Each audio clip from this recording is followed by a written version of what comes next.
नमस्कार. आज आपण एका खूप महत्वाच्या आणि खरं सांगायचं तर प्रत्येक घरातल्या चिंतेच्या विषयावर बोलणार आहोत. तो विषय आहे मुलांची मोबाईलची सवय कशी मोडायची. चला यावर सविस्तर माहिती घेऊया. कधी विचार केलाय की आपल्या घरातलं एखादं मूल सतत मोबाईलमध्येच का गुंतलेलं असतं? अगदी जेवताना, झोपताना किंवा अभ्यास करताना सुद्धा? जर या प्रश्नाचं उत्तर हो असेल तर मग हा विषय आपल्या सगळ्यांसाठीच आहे. बरं, तर मग सुरुवात करूया. बघा, ही फक्त एक वाईट सवय नाहीये. हे एक आव्हान आहे, ज्यात जवळजवळ प्रत्येक घरात आपल्याला दिसतंय, जिथे मुलांच्या हातात मोबाईल आणि पालकांनी शिक्षकांच्या मनात चिंता आहे. आणि याचे परिणाम तर आपल्या सगळ्यांच्याच डोळ्यांसमोर आहेत, नाही का? डोळ्यांच्या समस्या, अभ्यासात लक्ष न लागणं, चिडचिड वाढणं आणि मैदानी खेळ तर जणू विसरूनच गेलो आहोत.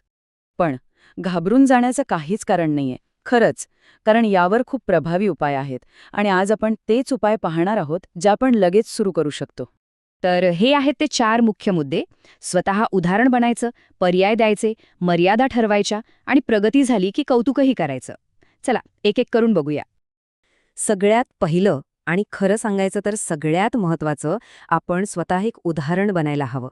कारण मुलं आपण काय सांगतो यापेक्षा आपण काय करतो हे जास्त बघतात, बरोबर ना? यासाठी एक सोपी गोष्ट करता येते. No mobile time. म्हणजे काय? तर घरात एक वेळ ठरवायची, समजा रात्री 7 ते 9, जेव्हा घरात कोणीही मोबाईल वापरणार नाही. सगळेजण एकत्र बसून गप्पा मारतील, काहीतरी खेळतील. आता वळूयात दुसऱ्या मुद्द्याकडे. मुलांना पर्याय द्या. फक्त त्यांच्या हातातून मोबाईल हिसकावून घेऊ नका. कारण असं केल्यावर काय होतं हे आपल्या सगळ्यांनाच माहितीये. इथे बघा किती स्पष्ट फरक आहे. एका बाजूला फोन काढून घेतल्याने फक्त वाद आणि चिडचिड होते. पण दुसऱ्या बाजूला जर आपण त्यांना काहीतरी इंटरेस्टिंग पर्याय दिले तर त्यांची एनर्जी योग्य ठिकाणी वापरली जाते. मग कोणते पर्याय देऊ शकतो? अहो, खूप आहेत. त्यांना बाहेर खेळायला पाठवा, घरात काही पझल्स किंवा ड्रॉइंगचं सामान आणून द्या, किंवा अगदी सोपं एकत्र बसून गोष्टी सांगा, पुस्तकं वाचा. त्यांना मोबाईलपेक्षा काहीतरी जास्त मजेशीर मिळायला हवं बस. आणि आता आपण येतोय सगळ्यात महत्त्वाच्या मुद्द्यावर. धोरण क्रमांक 3, स्पष्ट मर्यादा ठरवणं. इथे पूर्ण बंदी महत्त्वाची नाही, तर नियम महत्त्वाचे आहेत. हेच म्हणजे मोबाईल पूर्णपणे बंद करायचा नाहीये, त्यापेक्षा स्पष्ट आणि सातत्याने पाळले जाणारे नियम जास्त महत्त्वाचे आहेत. एक उदाहरण देतो. हा आकडा बघा, 30.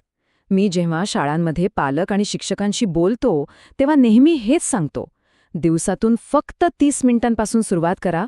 हा नियम पाळायला सोपा आहे आणि खूप प्रभावी ठरतो. मग हे करायचं कसं? सोपं आहे. 3 स्टेप्स आहेत. पहिलं, रोजची वेळ ठरवा, जसं की अर्धा तास. दुसरं, शक्य असेल तर दिवस ठरवा, म्हणजे फक्त वीकेंडला मोबाईल मिळेल. आणि तिसरं, जे सगळ्यात महत्त्वाचं आहे, ठरवलेले नियम रोजच्या रोज न चुकता पाळा. आणि आता शेवटचं पण तितकंच महत्त्वाचं धोरण, प्रगतीसाठी बक्षीस द्या. म्हणजेच चांगल्या वागणुकीला प्रोत्साहन द्या. जेव्हा मुलं नियम पाळायला लागतात तेव्हा त्यांचं कौतुक करा. वा, खूप छान असं म्हणा. मोबाईल कमी वापरला तर एखादं छोटंसं बक्षीस द्या. त्यांनी जे प्रयत्न केलेत त्याचं कौतुक झालं पाहिजे. याने त्यांना खूप प्रोत्साहन मिळतं. तर या सगळ्याचा सारांश काय? बघा, मोबाईल वाईट नाहीये, त्याचा अतिवापर वाईट आहे. आणि ही सवय आपण नक्कीच बदलू शकतो. हे वाक्य बघा, किती सुंदर आहे. आपली मुलं मोबाईलमध्ये नाही तर त्यांच्या स्वप्नांमध्ये गुंतलेली असायला हवेत. खरं तर आपले सगळे प्रयत्न याचसाठी आहेत, नाही का? एक गोष्ट लक्षात ठेवा, आज आपण जो एक छोटासा बदल करू, तो उद्या खूप मोठा फरक घडवून आणेल. त्यामुळे सुरुवात करायला घाबरू नका. आणि जाता जाता स्वतःला एक प्रश्न विचारा. असा कोणता एक छोटा बदल आहे जो आपण आजपासूनच सुरू करू शकतो? विचार करा.